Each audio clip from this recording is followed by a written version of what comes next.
दोस्त 12वीं पास करने के बाद एक होटल में छोटी सी पार्टी कर रहे होते हैं और बातों ही बातों में चारों डिसाइड करते हैं कि आज से 40 साल के बाद आज ही के दिन 1 जनवरी को हम फिर से यहीं मिलकर पार्टी करेंगे।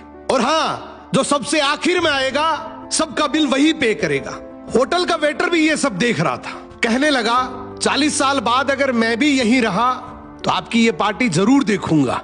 ठीक 40 साल बाद पहला दोस्त होटल पहुंचता है तो देखता है वो होटल अब 5 स्टार बन चुका है।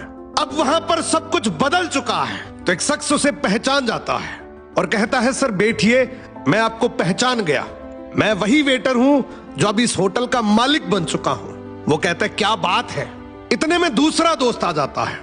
दोनों की बातचीत शुरू होती है कि बिजनेस ग्रो कर गया, सब कुछ अच्छा चल रहा है। दोनों अपनी अपनी बातें शेयर कर ही रहे होते हैं कि तीसरा दोस्त भी पहुंच जाता है, लेकिन चौथा दोस्त अब भी नहीं आया।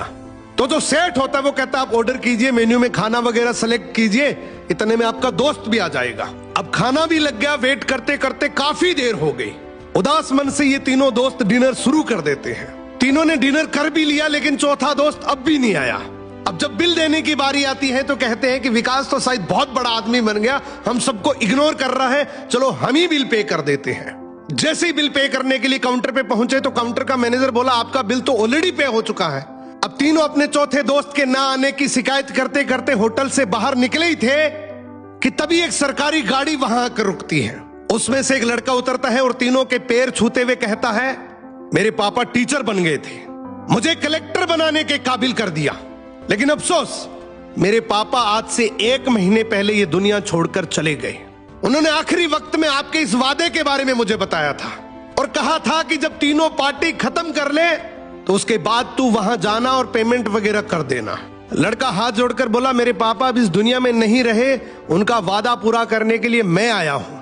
अब ये तीनों नम आंखों से रियलाइज करते हैं कि हम 40 साल बाद ही क्यों मिले, 40 दिन बाद क्यों नहीं मिले। स्वप्नों से हमेशा मिलते रहिए, इससे पहले कि कोई आपका अपना ये दुनिया छोड़कर चला जाए, क्योंकि आदमी सिर्फ एक पानी का बुलबुला है। अब ये रील टेक करो ऐसे दोस्त को जिससे आप काफी टाइम से नहीं मिले और अब उससे मिलना चाहते हो।